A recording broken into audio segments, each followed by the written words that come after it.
자, 들리세요? 그러면 이제 정희철 목사님의 강의가 시작이 되겠습니다. 네. 아니 그냥 여러 번 해도 네, 박수 한번 쳐주실까요? 요즘 한번 해주세요. 아이고 제가 무슨 일을 앞두고 막 어려운 일이 많으면 그 하나님 은혜가 많더라고요. 오늘 아침뿐만 아니라 제가 지금 어떤 상황이냐면 가족적으로는 어머님은 코마 상태고 그래서 오늘이라도 지금이라도 빨리 가족들이 빨리 오셔야 되겠습니다. 그러면은 뭐 최대한 있을 만큼 있겠지만 또 가야 되는 형편이고요. 제가 오늘 오는데 갑자기 뭐 오한이 오고 추워서 난리가 나는 거예요. 그래가지고 좀 일찍 왔어요. 제가 혼자 뭐 학교 숙제할 일이 있어가지고 거기서 감기약 사 먹고 난로 옆에서 하니까 몸이 조금 컨디션 좋아지고 그러네요. 현재 또 이게 안경은 어제 새로 맞췄는데 뭐가 조금 안 맞는지 초점이 딱 안 맞아지는 거예요. 되게 불편하고 그래서 좀 어색한 면이 있을 수 있어요. 양해해 주시기 바랍니다. 기도하겠습니다. 거룩하신 아버지 하나님, 오늘 부족한 종을 귀한 성도님들, 목사님들, 교수님과 함께 이 자리에 세웠사오니 하나님께서 저는 조금도 나타나지 않고 오직 진리의 복음만 나타날 수 있도록 역사하여 주시옵소서. 예수님의 이름으로 기도합니다. 아멘. 자, 청교도 회심 준비와 개혁교회 신앙이라는 제목으로 오늘 좀 말씀 나누겠습니다. 왜 이렇게 다들 얼굴이 긴장되어 있습니까? 좀 너무 무거운 얼굴로 다들 계시는 것 같아요. 자, 회심 준비론이 뭐냐? 영어로는 프리퍼레이션이고요. 간단하게 제가 정의를 내리자면 구원은 누구나 다 예수 그리스도의 복음으로만 구원을 받습니다. 이신칭의를 얻는 유일한 길은 예수 그리스도를 믿는 겁니다. 그런데 회심 준비론은 뭐냐? 예수를 믿는 과정에서의 어떤 점을 말하는 거예요. 뭐냐? 그리스도의 복음을 알려면 그냥 냅다 그리스도의 복음만 안다고 되는 게 아니고 먼저 율법이 작용하여 우리 개인들이 죄를 깨닫고 그러니까 율법의 작용으로 율법이 선포될 때 성령의 역사로 우리 개인들이 나는 지옥 갈 수밖에 없는 죄인이구나 이 사실을 철저하게 깨닫는 과정이 있어야 된다는 거예요. 그 깨닫는 과정이 없이 그냥 예수 믿으면 천국 갑니다 이런 복음 전파를 제가 이렇게 어지러워요 지금 조금요. 그런 복음을 들어 가지고서는 온전한 구원에 이를 수 없다. 이게 회심 준비론입니다. 그래서 제가 이제 앞으로 자세히 설명하겠지만 그럼 이런 거 어떻게 어떻게 이런 게 역사 속에서 등장하게 되었는가? 제가 파악하기로는 이런 게 등장한 시대는 전부 율법주의 시대입니다. 천주교인이 유럽의 인구의 99%일 때 천주교는 어떻게 구원받습니까? 예수 믿고 구원이 시작이 되고 율법의 선행과 율법의 행함으로 구원이 완성되는 거잖아요. 그러면 영국의 국교회, 청교도들의 무대는 영국의 국교회거든요. 그리고 일부는 천주교고. 근데 영국 국교회는 별명이 뭐냐? 교황 없는 천주교였습니다. 교황만 없다 뿐이지 여전히 예수 믿고 구원은 시작이 되고 구원의 완성은 나에게 달렸는데 어떻게? 철저한 회개와 순종이 구원을 완성한다. 회개와 순종의 척도는 율법이죠. 그러니까 율법주의 시대, 율법주의가 교회를 장악하고 있을 때 나타난 고민이다. 근본적으로 지금 대한민국에 율법주의가 어디 있습니까? 대한민국은 무신론 시대죠. 율법주의건 뭐건 간에 그게 통하려면 일단 하나님을 믿어야 되잖아요. 하나님을 믿어야 하나님을 인정해야 하나님이 주신 율법이 귀하건 말건 하지. 대한민국은 하나님이 우스워요. 하나님은 돌멩이나 뭐 부처나 똑같아. 근데 하나님이 주신 율법을 배워서 죄를 깨닫고 그리스도를 믿어 구원받을 길을 준비해야 된다? 전혀 백그라운드가 안 맞는 거예요. 이런 것은 조금 더 제가 진행하면서 설명을 하겠습니다. 자, 그럼 회심 준비론의 근본적인 문제가 무엇을 내포하고 있냐? 잘못된, 거짓된 언약 사상에 기반을 두고 있다. 구체적으로 아담과 하나님 사이를 왜곡하는 행위 언약 사상에 이게 근본 뿌리를 두고 있다. 이것이 저의 첫 번째 진단입니다. 자, 언약이 무엇입니까? 언약이란 하나님이 자기의 백성을 영원히 가지기 위하여 먼저 자기 백성을 부르시고 창조하시고 자기 백성에게 언약을 주시는 겁니다. 너는 지금부터 나를 영원히 섬기는 내 백성이 되자. 나는 너의 영원한 하나님으로 남겠다. 이게 언약입니다. 제3자, 불신자, 개돼지 같은 사람에게 언약을 주고 너 이러면 내가 내 백성 삼으마 이런 거 아니에요. 기독교 언약은. 하나님이 자기 백성을 먼저 부르시고 구원해 내시고 난 다음에 너는 나의 영원한 백성이 되고 나는 너의 영원한 하나님으로 남겠다. 그 인격으로 맺어진 게 바로 언약입니다.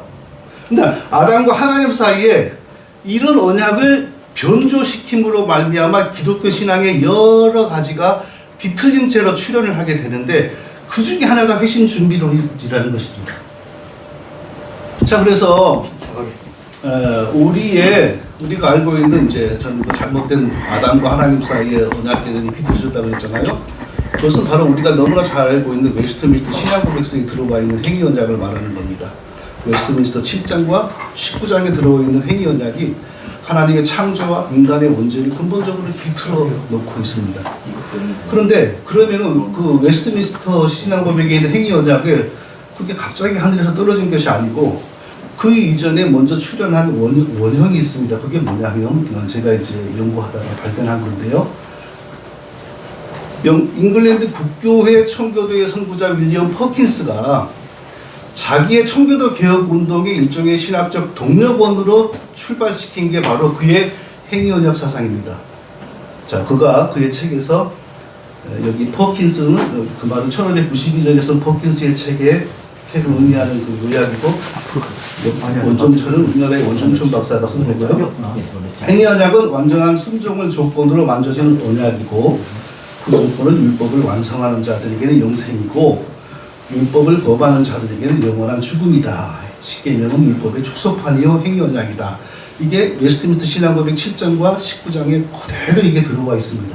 그러니까 이 언약 사상에 의하면은 아담은 하나님 백성으로 창조된 것이 아니고 아담은 하나님의 은혜 가운데 영생하는, 그러니까 범죄하지 않았으면 지금까지 아담이 살면서 늙지도 않고 지금까지 살아있을 텐데 그게 우리의 기독교 신앙 아닙니까? 대부분의 평신도들은 다 그렇게 알고 있고.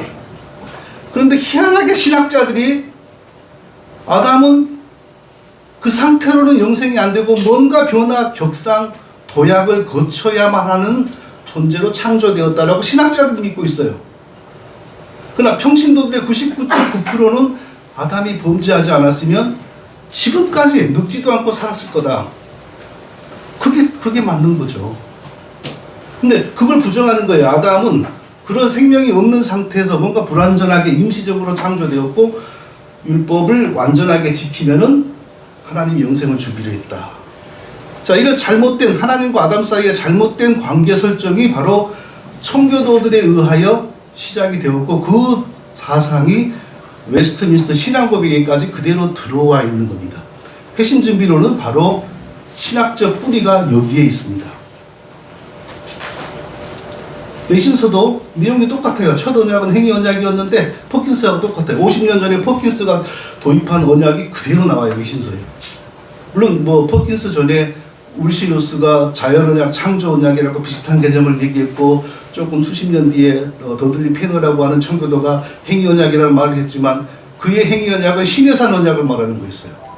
그러니까 웨스트민스터의 행위 언약의 출발은 퍼킨스 뿐이에요. 정확하게. 첫 언약은 행위 언약이었는데 거기서 완전한 순종을 조건으로 생명이 약속되었고 똑같은 내용 있잖아요. 자, 지금은 언약 공부하는 시간이 아니니까 여기서는 그냥 넘어가고요. 퍼킨스의 은연, 웨스트민스터의 언약 사상은 행위 언약, 은혜 언약이거든요. 똑같은 게 퍼킨스에게서 먼저 시작이 돼요. 퍼킨스에게도 은혜 언약. 은혜 언약이란 하나님께서 그리스도와 그의 유익을 인간에게 값없이 약속하시는 것으로 그리스도와 그의 유익이란 그리스도가 능동순종하고 수동순종하는 것 말하는 거예요. 우리는 그렇게 못해요. 우리는 완전히 율법 못 지키고 우리는 십자가에 달릴 수 없잖아요. 그러나 우리가 예수님을 믿으면 예수님의 능동순종의 공로와 수동순종의 공로가 우리의 것으로 적용되어 우리가 구원을 받는다. 그게 바로 은혜 언약이다. 이 똑같은 은혜 언약 개념이 웨스트민스터에도 똑같이 나와요. 이렇게. 그리스도로 말미암아 생명과 구원을 값없이 주시고 그들에게 구원은 그를 믿으라고 요구하시며 똑같이 등장해요. 그래서 회심 준비로 목회가 뭐냐? 행위 언약의 저주 상태. 아담이 행위 언약, 하나님이 지켜라고 하는 율법을 완전하게 지키지 못하여 죽음을 선고받았다라는 게 행위 언약 아닙니까? 그 저주 상태를 모든 사람에게 체험시키는 겁니다. 교회 나오는 모든 사람, 다른 교회에서 그런 거 안 배우고 바로 복음, 그리스도의 복음으로 구원받은 사람이라 할지라도 회심 준비론 목회자들은 드러내놓고 말하지 않지만 회심 준비론을 통과하지 않고 그냥 예수 믿고 구원받은 사람들은 어떤 목회자, 실제 회심 준비라는 목회자는 속으로 이렇게 비웃었다 그래요. 다른 교회 권사가 여기 이사 왔는데 당신이 구원받았다고? 일반 교회에서 하는 걸로 구원 못 받아. 내가 그걸 앞으로 보여주겠어. 이런다는 거예요. 그러니까 회심 준비론이라는 건 뭐냐? 반드시 율법을 지키지 못하여 영원히 저주받은 아담의 상태에 떨어져 있는 자신의 운명을 느끼고 체험하고 경험시키는 거예요. 그러니까 교회 오면은 그리스도가 당신이 하나님께 반역한 모든 죄를 짊어지고 죽으심으로 당신이 그리스도를 믿으면 구원을 얻습니다. 이 복음을 대놓고 전하는 것이 아니고 그것은 돼지에게 진주 목걸이 걸어준 것과 똑같은 것이다. 그러면 안 된다.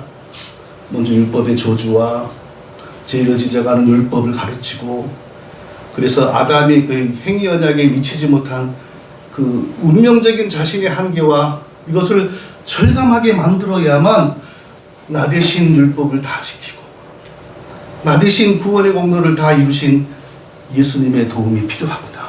이걸 깨달아진다는 거예요. 그 깨달아진 상태에서 예배드리고 회개하고 성경 공부하고 기도하면서 그리스도의 능동 순종의 공로와 수동 순종의 공로가 나에게 성령에 의해서 딱 적용이 되어가지고 내가 성령에 의하여 회심되는 것을 고대하게 만드는 것이 바로 회심 준비론 목회예요. 뭐 그 상태가 주로 평균 몇 년이 걸리냐? 몰라요. 어떤 경우는 에드워드 마레에 어떤 경우는 30년, 어떤 경우는 7일. 그 아무도 몰라요. 그것은요.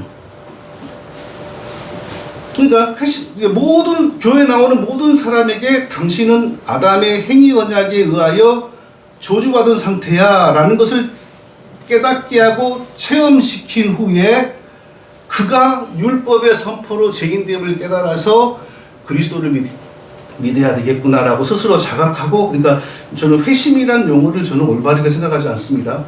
회심이라는 말 용어 속에는 사람이 구원받지 못한 영혼이 나는 지옥 가는구나, 내가 천국에 가려면 예수 믿어야 되는구나, 이걸 다 아는 거예요. 이것을 회심이라는 용어는 그 개념이에요. 그럼 우리는 사람이 개종해서 구원 얻는 걸 뭐라고 표현해야 됩니까? 사도행전에 좋은 용어 있지 않습니까? 생명 얻는 회개. 그냥 생명 얻는 회개, 그게 제일 좋아요. 근데 회심이, 생명 얻는 회개 개념에는 구원받지 못한 사람이 머릿속에 이대로 가면 내가 지옥 가는구나, 이런 개념 없어요. 평소에 성령의 역사로 그리스도의 복음을 전해 듣게 하시고, 그리스도의 복음을 전해 듣게 하실 때 성령이 그 어두운 마음에 설득하고 조명하심으로 그리스도를 믿게 됨으로, 그리스도를 믿는 바로 그 순간 그리스도의 모든 십자가의 피 흘리심의 공로가 나의 것으로 간주되어서 그 순간 완전하고 영원한 구원을 그때 얻는 것입니다. 뭐 그 순간에 준비하는 과정, 깨닫는 과정, 그런 거 없어요. 그리고 나서 이제 우리가 일평생 동안 실질적으로 거룩하게 변화되어져 가는 거죠.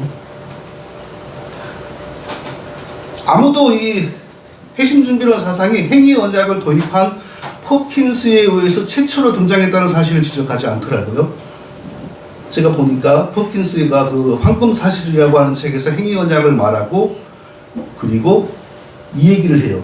우리 한번 같이 읽어볼까요? 다 같이 읽을 수 있으면. 그러니까 퍼킨스가 황금사슬이라는 책을 1591년, 1592년, 1593년에 썼는데 1592년 판의 영역본에서, 영역본을 한글로 번역이 안 됐어요. 원정춘 박사님이 1592년 라틴어판을 영어로 번역한 데 이게 나와 있었고, 1591년 우리나라에 번역된 것에도 이게 있어요. 자, 그러므로 당신이 진정으로 영생을 갈구하다면, 그렇게 나한테는 안 보이는데, 첫째, 철저히 하나님의 율법으로 당신 자신과 자신의 삶의 모습을 자세히 점검하고 당신의 눈으로 하여 제 마땅한 결과인 저주를 보게 하여.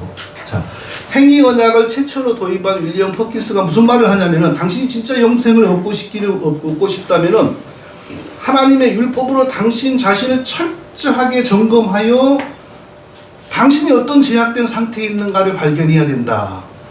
근데 이런 가르침은 신약의 사도들에게서 나타나지 않은 가르침입니다. 어느 사도가 당신 영생을 얻기를 원하면 구약의 율법에 당신을 비추고 조명하여 당신이 어떤 제약된 상태에 있는지를 철저하게 발견해야 돼, 이런 말이 없거든요. 그러니까 이런 가르침은 종교개혁 이후 영국 청교도 운동에서 나온 가르침이지 신약의 사도들의 가르침이 아니에요. 그리고 이게 행위 언약을 도입한 사람에 의해서 이게 등장했다는 게 중요한 겁니다. 그래서 제가 여기 율법으로 당신을 철저하게 점검해라, 구원받기 전에, 이게 바로 회심준비론의 본질 아닙니까? 그래서 제가 회심준비론은 행위 언약으로부터 시작이 되는 것이다, 제가 그렇게 진단을 하는 겁니다. 그래서 제가 회심준비론 지지자들에게는 안타깝고 좀 어려운 말이겠지만, 그래서 청교도 신학의 언약 개념, 그러니까 행위 언약, 외신서에 있는 행위 언약이 문제가 있으면 회심준비 목회도 자동적으로 문제가 있는 것이 된다. 제가 그렇게 말씀을 드리는 것입니다. 자, 그러면 무엇이 올바른 언약 개념이냐, 이것을 마치고 이제 이 단락을 마치겠습니다. 그럼 성경의 언약은 어떻게 이해를 해야 되냐? 하나님과 아담 사이에 당연히 언약이 있었죠. 하나님과 아담 사이에 언약이라는 말이 없으니까 거기 무슨 언약이 있었냐고 많은 사람들이 그러는데, 분명히 언약이 있습니다. 왜? 두 가지로 해석할 수 있습니다. 성경 전체의 흐름을 볼 때 아담과 하나님 사이에 어떤 언약이 분명히 있었다는 게 분명하고, 둘째, 예를 들자면 호세아 6장 7절에 이스라엘 백성들의 죄를 지적할 때 뭐라고 말하냐면, 너희는 아담처럼 언약을 배반하고, 이렇게 말해요. 물론 호세아 6장 7절에 대해서 많은 신학자들은 거기서 아담이라는 말보다는 사람들처럼 일해야 된다라고 하는 사람들도 있습니다. 많은 경우. 근데 또 권위 있는 역분들이 다 아담처럼 이렇게 말합니다. 그러면 아담과 하나님 사이의 첫 언약, 에덴 동산에 있었던 첫 언약은 무슨 내용이었을까? 절대로 하나님 백성도 아니고 영생도 없는 사람 하나를 만들어 놓고 하나님이 율법을 잘 지키면 내가 나의 백성 삼고 내가 너에게 영생을 주겠어, 이런 언약은 절대 아니었다는 거죠. 청교도들이 생각했던 언약은 아니었다는 거죠. 이미 아담은 처음에 만들어질 때부터 하나님 백성으로 영생 안에서, 그때 아담이 하나님께 범죄하지 않았으면 지금까지 늙지도 않고 자식을 수십만을 낳아가지고 하나님 백성을 많이 생산하며 살았을 것이다 라는 게 우리의 상식이잖아요. 대한민국의 평신도 99.9%가 그렇게 믿고 있고, 지극히 소수의 신학자들만 아담은 하나님 백성이 아니었고 완전한 영생도 없어서 아담이 뭔가 올바른 행동, 시험을 통과하여 그의 생명이 도약하고 격상돼야만 영생을 누리도록 되어 있다. 이건 소수의 신학자들이 믿는 생각이고, 대한민국의 성도 99%는 그렇게 안 믿어요. 그런데 아담이 그 하나님과의 언약을 지키지 않고 파기했지 않습니까? 자기도 하나님처럼 되기 위하여 범죄했지 않습니까? 그러니까 그 언약이 파괴됨으로 인하여 그 언약에 의하여 아담이 저주를 받은 거죠. 그런데 그 동일한 언약을 하나님 자신이 복구를 합니다. 어떻게?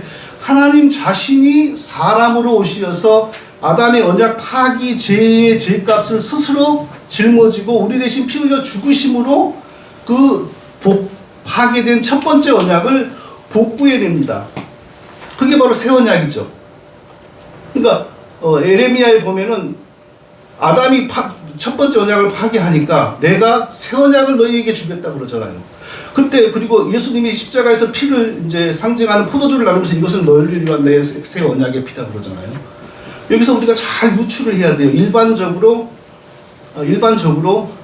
신학을 추론하는 것은 위험성이 있지만 또 이런 추론은 좋은 거라고 생각합니다. 어떤 추론이냐면은, 대체 하나님은 왜 범죄하고 언약을 파기한 아담을 그대로 죽는 걸 기뻐하지 않고, 그리고 아담 2를 새로 만들어서 아담 1은 교만하여 죽었다, 너는 교만하지 말고 나를 잘 섬겨라, 그러면 너가 영원히 나의 백성으로 남을 것이다, 이렇게 하시기를 기뻐하지 않고 아담 1을 살려 자기 백성으로 만들기 위하여 자기가 대신 죽냐고요.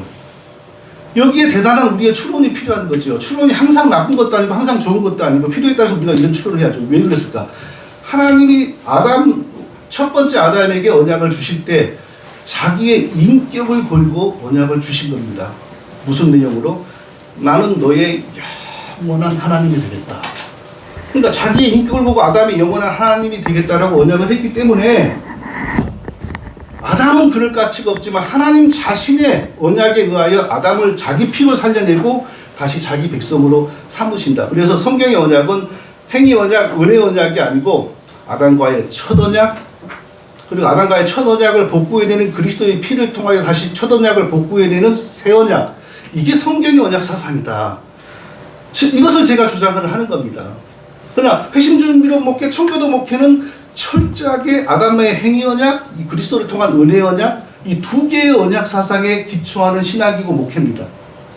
그러나 성경적인 목회와 신앙이에는 하나의 언약, 아담과의 첫 언약을 아담이 범죄하여 파괴했잖아요. 창조주 하나님 자신이 사람이 되어 그 죄값을 치르고 그 언약을 복구해냈어요. 그러니까 명칭은 다르지만 하나의 언약. 그러면은 자, 회심준비론과 청교도 신학에서 매우 중요한 율법은 도대체 어떻게 온 거냐? 청교도 신학에서는 율법은 구원의 통로요, 구원의 수단입니다. 회심준비론에서도 마찬가지예요. 율법을 통하여 죄를 깨닫게 한다. 그런데 성경을 잘 보세요. 첫째, 첫 언약을 파괴한 아담은 언제 어디서 율법 교육을 받았습니까? 전혀 율법 교육을 받은 적이 없습니다. 청교도들은 아담의 마음속에 기록이 되어 있었다. 그 율법이 구원의 기준이 되는 율법이 아담의 마음속에 기록되었다. 그리고 나중에 이제 그 율법이 신의 산에서 십계명으로 돌판에 기록되어 왔다. 이렇게 말을 해요. 근데 그게 그렇게 타당하지 않잖아요. 그것도 추론인데 이런 추론은 사실 타당성이 없어요. 그러니까 율법은 청교도 신학에 의하면 율법은 처음부터 구원의 기기였습니다. 그런데 성경적 진정한 개혁 신학에 의하면 율법은 뭐죠? 하나님이 구약의 여호와 하나님이 장차 성육신하여 자기 백성을 위하여 피 흘리실 작정을 하고 있는 구약의 여호와 하나님이 자기 택한 백성들을 자기에게로 불러 자기를 믿게 하심으로 구원을 주셨잖아요. 그리고 구원받은 그 백성들에게 율법이 주어지는데 율법은 구원의 수단이 아니라 구원받은 백성들이 하나님 섬기면서 살 원리로 주어진 거예요. 근데 청교도, 회심준비, 능동순종, 행위언약 이런 데는 율법이 구원의 수단으로 주어져요.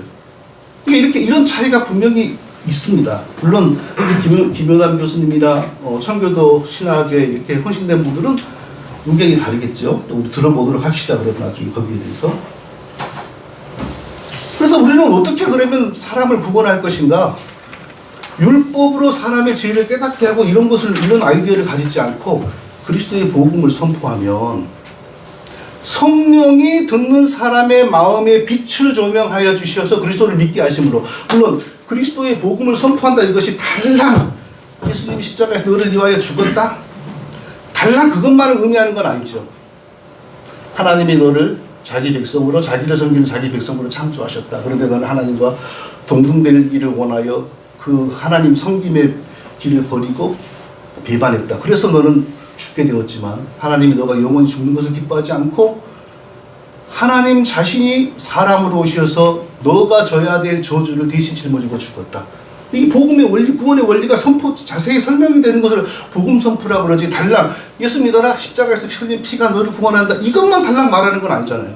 이렇게 할 때 성령이 그 사람의 마음을 설득하고 가르치고 교육함으로, 아 그렇구나, 내가 자, 이단들은 구원을 받을 때 유달리 그가 저지른 모든 자범죄를 회개했단 말을 많이 합니다.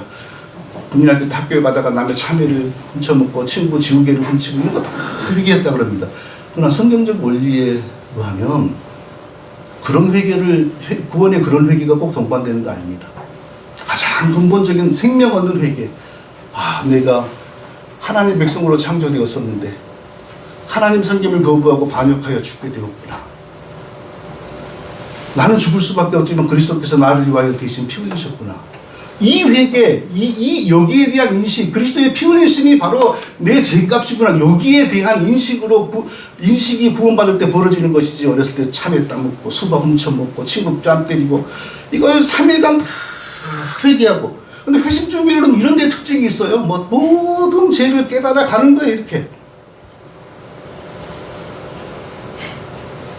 자, 그래서 베드로가 자기가 죄인 됨을 깨닫고 하나님의 백성 되는 과정을 한번 생각해 보십시오. 예수님이 찾아왔잖아요. 자기 배로 찾아왔어요. 율법 교육 안 했어요. 죄를 지적하는 율법 선포 안 했어요. 복음이신 예수 그리스도. 그리고 이때 예수님은 사람이면서 동시에 첫 번째 보혜사잖아요. 복음이신 예수 그리스도, 보혜사이신 예수 그리스도를 만나는 순간 자기가 죄인이라는 걸 바로 깨달아 버린 거예요. 율법 선포, 율법 교육 이런 거 안 했어요. 주여 나를 떠나소서 나는 죄인이로서다. 구원은 이렇게 벌어진다는 거죠. 자, 제가 이걸 주장하면 이제 청교도 쪽에서는 이제 청교도 주의자들은 당신은 무율법주의자야. 옛날부터 당신 같은 사람이 항상 있었고 그런 논리가 항상 있었어. 이제 이렇게 나옵니다. 절대로 저는 무율법주의자가 아닙니다. 왜 아니냐? 무율법주의자라는 것은 구원받기 전에 율법 안 지키는 것이 무율법주의자가 아니고 구원받고 난 이후에 율법이 지적하는 죄를 밥 먹듯이 저지르면서 아무렇지 않게 사는 게 무율법주의입니다. 저는 구원받기 전에는 오직 그리스도의 복음 선포로 그리고 성령의 역사하심으로 구원을 받고 구원받고 나서도 구약의 백성들처럼 십계명 지켜야지 뭐 해야지 이런 방식으로 율법을 지킨다고 저는 생각하지 않습니다. 왜냐하면 성경이 뭐라고 그랬습니까? 생명의 성령의 법이 너를 죄와 사망에서 해방하였느니라 이러지 않습니까? 구원받고 난 이후에는 우리가 우리 속에 내주하시는 성령이 그리스도의 십자가의 피공로의 능력을 우리에게 적용함으로 우리 속사람이 새로워지고 심령으로 변화를 받아 우리가 자연스러운 복음의 삶으로 율법을 지키는 거지 구원받고 난 다음에도 또 율법 조항을 지키고 다니는 것이 아닙니다. 이게 구원받고 난 이후에도 율법 조항을 들고 다니고 비교하고 삶을 점검하지 않는다고 해서 율법주의라고 그러면 복음을 모르는 거죠. 구약의 백성들은 율법 조항을 이렇게 들고 다녔지만 항상 죄가 넘쳤어요. 그런데 신약의 진정한 성도들은 율법 조항을 들고 다니지 않고 율법을 율법으로 배우는 게 아니라 하나님 백성의 신앙을 온전케 하는 하나님의 말씀으로 배우고 성령이 새롭게 하심으로 말미암아 삶의 변화로 말미암아 율법이 요구하는 게 다 이루어져 가는 거죠. 그러니까 절대 구원 전에 율법을 지키지 않는다. 그래서 무율법주의라고 하면 안 됩니다. 조금 전에 율법은 성경에서 꼭 이루어진다 그렇게 설명했고요. 자, 그러니까 로마서에도 보면 육신을 쫓지 않고 그 영을 쫓아 행하는 우리에게 율법의 요구를 이루어지게 하려 합니다. 예수 그리스도 안에 생명의 성령의 법이 죄와 사망에서 너를 해방하였습니다. 자, 두 번째, 이것도 굉장히 중요합니다. 요거까지만 이해하면 쉬울 것 같아요, 다음부터. 회심준비론의 근본적인 두 번째 문제가 또 뭐냐 하면요. 교회, 복음이 준비되어서 여기까지 올 때까지의 역사의 특수한 상황들이 있었습니다. 그 역사의 특수한 상황에, 그 시점에 벌어진 특수한 상황의 사건을, 복음과 관련된 그 정황을 이후에 영원히 신학교회의 모델로 꽉 찍어버리는 게 바로 회심준비론의 문제점입니다. 자, 첫 번째. 회심준비론을 주장하는 분들은 무슨 말을 하냐면 세례 요한도 회심준비론 목회를 했다. 그래요. 정성우 목사님 쓰신, 혹시 정성우 목사님이세요? 네. 얼굴이 좀 닮은 것 같아요. 목사님 반갑습니다. 목사님 사랑합니다. 나 목사님 미워하지 않습니다. 네. 우리 한번 얘기 좀 나누도록 합시다. 정성우 목사님 책을 한국어니까 누가 줘요? 누가 주는데 거기에 추천사를 쓰는 분이 이렇게 말해요. 세례 요한도 하나님의 진노와 회개를 선포함으로 예수님이 오실 길을 예비했다. 세례 요한도 회심준비론 사역을 했다라는 주장이죠. 자, 그런데 보세요. 세례 요한으로부터 회개와 하나님의 진노를 선포받은 이스라엘 백성은 어떤 사람들이었습니까? 그들은 한국 사람이나 북한 사람들 같은 이방인들이 아니었습니다. 그들은 이미 하나님과 하나님 백성으로 살고 하나님을 영원히 섬기기로 한 언약 백성들입니다. 그 언약 백성들이 율법을 지키지 않고 율법이 그 많은 온갖 제약을 범하니까 세례 요한이 그 언약에 근거하여 저주와 진노를 선포한 것이지, 우리와 같은 아무 하나님과 상관없는 이방인들, 무신론자들, 부디스트들에게 하나님의 진노와 회개를 선포한 거 아닙니다. 근데 그것을 우리에게 적용하면 안 되죠. 두 번째, 그리스도 생전 시에 예수님을 믿고 구원받은 유대인들이 있지 않습니까? 니고데모, 삭개오 이런 사람들. 이 사람들은 얼마나 충실했는지 모르지만 구약 유대교 종교 안에서 그 가르침대로 살았던 사람들입니다. 그러니까 얼마나 잘했는지 모르지만 이미 율법 속에 살았던 사람들이죠. 그들이 율법 속에서 살다가 구원받는 게 오늘날 회심준비론의 과정이다 생각하면 안 되죠. 그들은 태어나면서부터 구약의 유대교의 율법주의 속에 살다가 그리스도의 긍휼하심을 입어 그리스도의 부르심을 받은 겁니다. 오늘날 한국에 우리는 태어나면서 나 어렸을 때 무당 굿하는데 가보고 어렸을 때부터 장남이라고 시제 모시는데 항상 따라다니고 제사 때 되면 항상 옆에 앉아갖고 홍동, 백서, 어동, 육서 그 뭔 말인지 아시겠어요? 제사상 차리는 법입니다. 그러고 살았던 사람들에게 무슨 이스라엘 백성들 이 사람들의 모델을 그대로 적용하여 얘들도 봐라 율법 지키면서 살다가 그리스도를 만나지 않았느냐. 전혀 백그라운드가 다르다는 겁니다. 또 그리스도 부활하신 그리스도를 만나 개종한 유대인들이 있어요. 사도들의 복음 선포로. 그래서 자 대표적으로 회심준비에서 인용하는 구절이 이거죠. 저희가 이 말을 듣고 마음에 찔려 베드로와 다른 사도들에게 물어 가로되 형제들아 우리가 어찌할꼬 이랬다 이거예요. 그러니까 이걸 어떻게 이렇게 비트냐면은 율법 준수하는 삶을 살다가 자신들의 죄악을 발견하고 그리스도뿐이구나 이걸 깨닫고 형제들아 우리가 어찌할꼬 이랬다고 하는데 사실은 그게 아니잖아요. 그들은 그리스도를 알지 못하고 잘못된 유대교 율법주의에서 살다가 사도들의 복음 선포와 성령의 역사로 그리스도가 구세주라는 사실을 느끼고 우리가 구세주를 핍박했구나. 단순히 그랬을 뿐이에요. 이게 유대인들의 이것이 회심준비론의 모델이 아닙니다. 또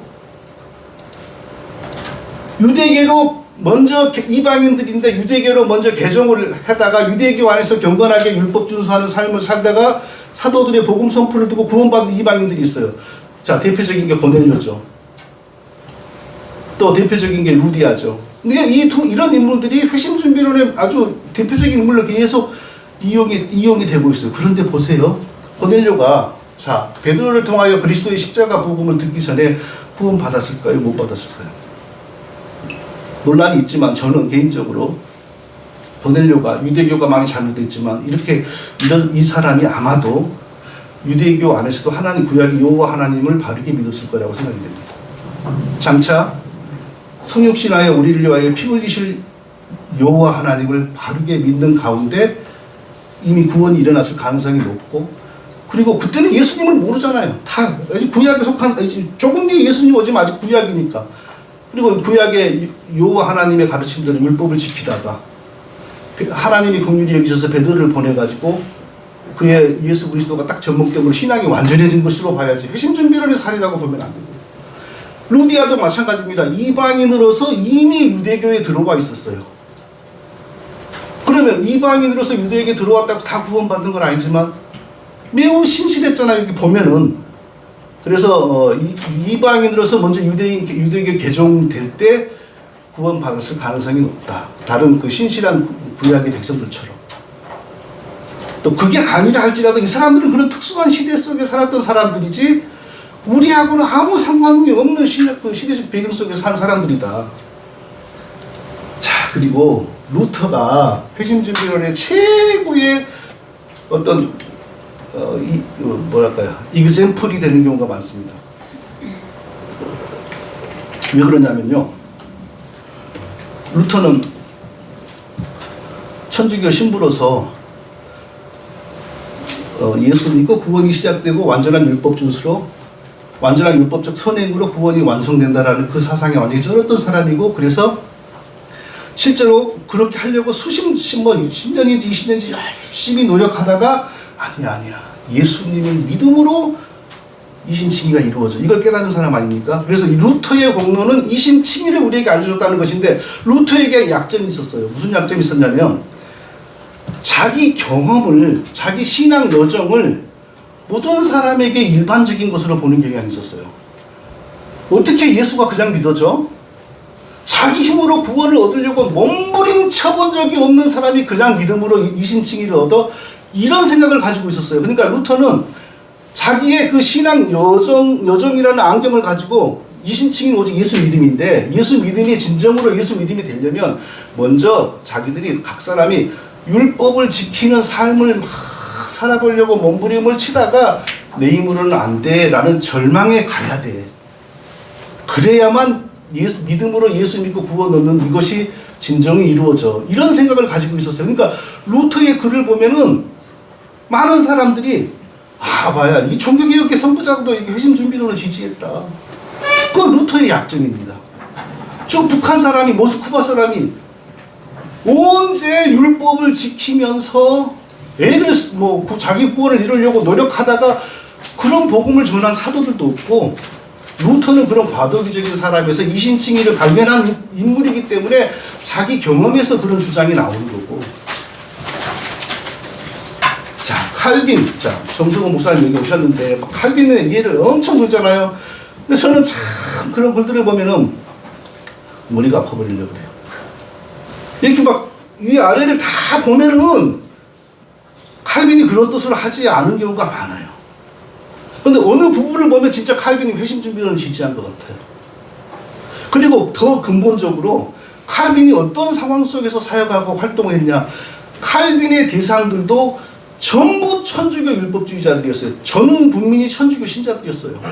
그러니까 그 사람들이 얼마나 하나님을 잘 믿었고 정말 구원을 받았는지 못 받았는지는 모르겠으나 그 시대의 모든 백성들에게는 율법을 지킴으로 구원이 완성된다라고 하는 그런 상식이 다 지배하고 있었던 사람이에요. 그러니까 칼빈이 율법이 어떻고 이런 말을 한다는 것은 오늘 우리 상황과는 전혀 다른 상황에서 했던 말이에요. 그러니까 칼빈이, 심지어 어떤 사람은 칼빈이 율법을 지키면 영생의 의를 얻는다라고 주장을 했다고 또 갖고 와.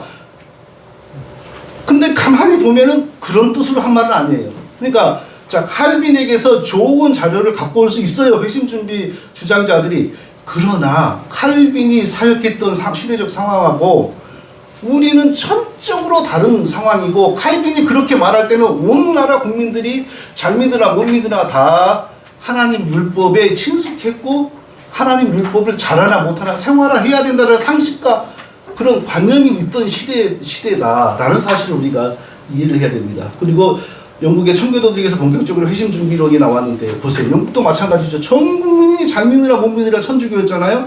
그런데 갑자기 헨리 8세에 의해서 국교회로 바뀌었지 않습니까? 근데 국교회의 변명이 뭐라고요? 교황 없는 천주교. 그러니까 칼빈의 대상들하고 거의 비슷하죠.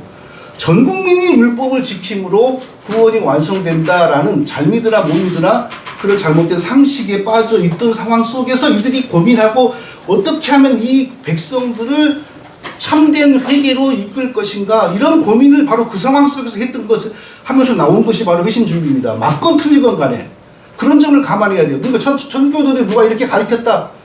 그건 그들이 왜 그 시대 속에서 그런 것을 가르쳤고 주장했고 발전을 시켰는가를 우리가 생각을 해야 됩니다. 우리 상황하고는 전혀 맞지가 않은 상황입니다. 또 신대륙의 에드워드와 청교도들, 이들은 어떤 상황이었냐면요, 교회에 들어올 때 선서를 했어야 됐어요. 제가 교인으로서 의무를 잘하겠습니다. 그리고 철저히 율법을 준수하겠습니다. 이러고 살았던 사람들이에요. 굴복 교회 언약이라고 불렀습니다. 그리고 나중에 성찬식을 참여하게 하느냐 마느냐의 문제에서 어떻게 발전됐냐면, 이 회심 준비론의 관점에서 자기의 그 구원을 설명할 수 있는 사람만 성찬식에 참여하게 만들었어요. 우리 대한민국하고는, 그러니까 그게 옳다는 거 아니에요? 옳건 그르건 간에 그런 시대 사람들이 고민해서 나온 게 회심 준비론이라는 거예요. 자, 그러면은 여기까지 그러면 한번 중간 정리해 보겠습니다. 회심 준비론의 유리한 이론들을 제공하는 많은 인물들과 특징이 있는데 그것은 오늘날 우리 대한민국 상황, 북한 평양의 상황, 모스크바의 상황하고는 전혀 맞지 않다. 오늘 우리들에게 적용한다면 수범 일단 율법 먼저 교육시키고 그 다음에 그리스도의 복음으로, 물론 이제 율법과 그리스도의 복음이 무음에 딱 잘라지는 건 아니지만 이 접근 자체가 오늘 우리하고는 맞지가 않다. 자, 그러면 우리는 오늘 대한민국과 평양에서의 복음 전파의 원리는 어디서 발견해야 되느냐? 신약의 사도들이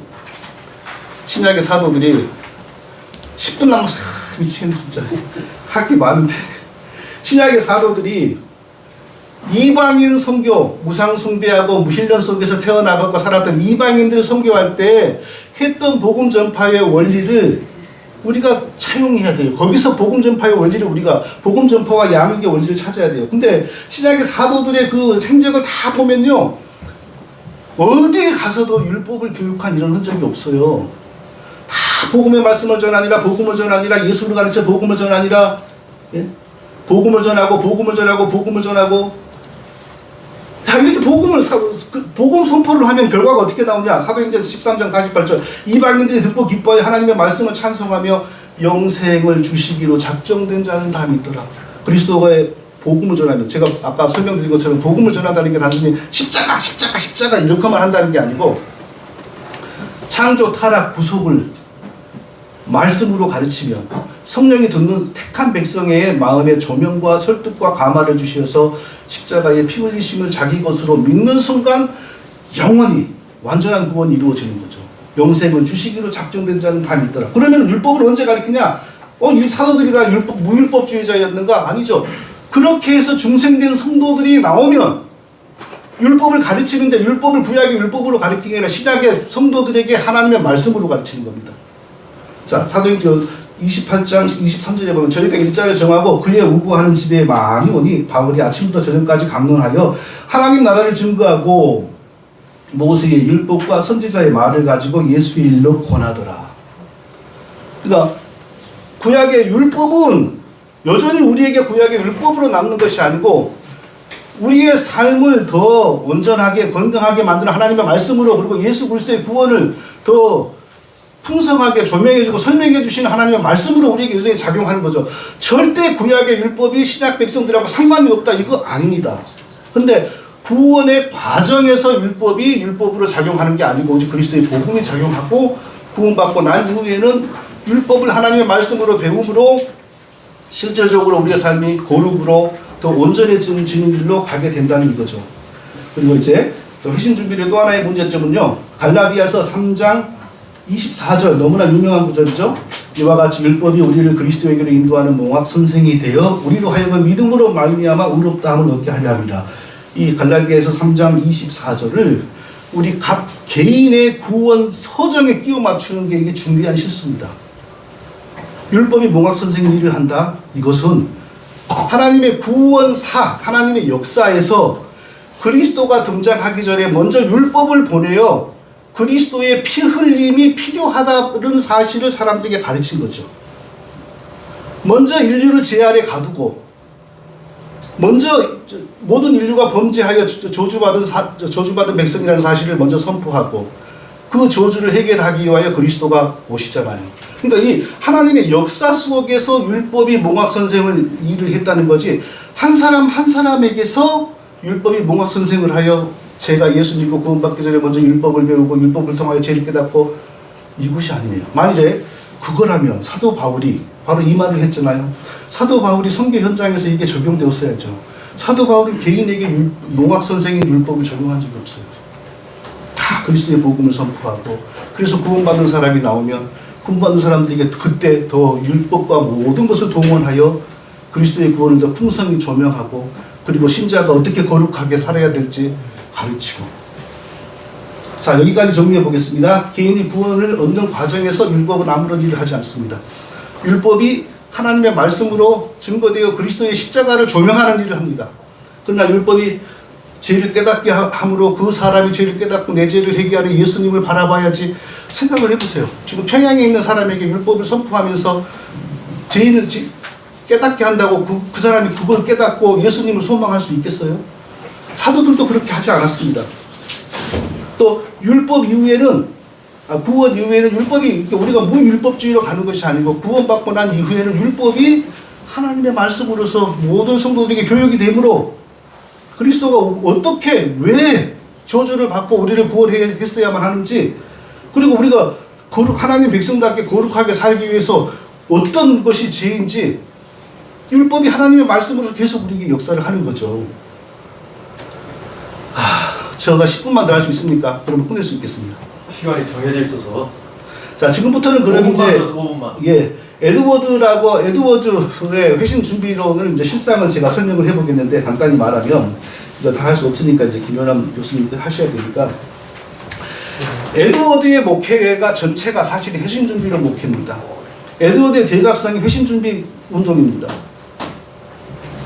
자, 에드워드가 평소에 하나님의 진노에 대해서 많이 선포했죠. 특히 대각성 때는 하나님의 진노에 손에 붙들린 죄인들 이런 소리가 유명하지 않습니까? 우리는 그 내막을 자세히 모르고 에드워즈는 이렇게 하나님의 말씀을 세게 전해도 그 시대 성도들은 다 듣고 회개했다 그러는데 그것이 회심 준비론 목회의 기초적인 설교입니다. 그리고 그때 사람들은 순진해가지고 태어날 때부터 하나님 사상 속에서 태어났고 잘 믿건 못 믿건 태어나서 죽을 때까지 교회를 드나드는 사람들입니다. 오늘 대한민국에 제가 어렸을 때 유교 집안에서 제사 집안에서 태어났어요. 저 같은 사람들을 예수 믿기 전에 모아놓고 하나님의 진노 그러면은 그게 철학적인 지식적인 어떤 세뇌로서 하나님 무서워요 뭐 이럴 수는 있겠지만 진짜 내가 하나님의 진노 앞에서 죄인이라고 그걸 누가 알겠어요. 전혀 다른 백그라운드라고요. 전혀 다른 백그라운드. 이런 백그라운드를 연구하지 않고 그저 신학교에서 에드워드가 진노에서 무슨 설교를 하는데 에드워드는 손도 안 움직이고 이러면서 하나님이 읽기만 해도 성도들이 디비졌다고 막 대단히 멋있게 말을 하잖아요. 자, 그렇게 에드워드가 이제 그렇게 했어요. 진노를 선포했어요. 그러면 당연히 뭐가 와요? 율법의 저주 하나님의 진노를 선포하면 성령이 그 영혼을 각성시킨다. 각성은 구원이 아닙니다. 아, 내가 죄인이로구나. 이대로 가면 지옥 가는구나. 살 길을 찾아야지. 이 상태가 각성입니다. 그러니까 아니 우리 진정한 개혁신학에서는 사람이 구원받는 순간부터 영적인 자각 내 비참함이 느껴지지 구원받기 전에 아 내가 지옥에 가는구나. 그것은 마치 냉동실에 들어가 있는 시신이 어머 좀 있으면 내가 화장장에 가겠네. 얼마나 뜨거울까. 이거잖아요. 개혁신학은 그렇게 이해하지 않습니다. 각성이 일어나면 어떤 일이 벌어지냐. 사람이 어떻게 해야지 내가 구원을 받을까. 아 교회 가야 되겠다. 예배 드려야 되겠다. 회개해야 되겠다. 막 몸부림을 치는 거예요. 몸부림을 친다고 해서 구원이 오는 건 아니죠. 구원은 하나님께 달려있다 그래요. 어느 순간 하나님이 그리스도의 능동순종, 수동순종의 공로를 적용해 주면은 그 진정한 이신칭의가 벌어지는데 이신칭의가 벌어질 때는 놀라운 주관적인 또 어떤 신비적인 부정할 수 없는 뭐가 나타나요.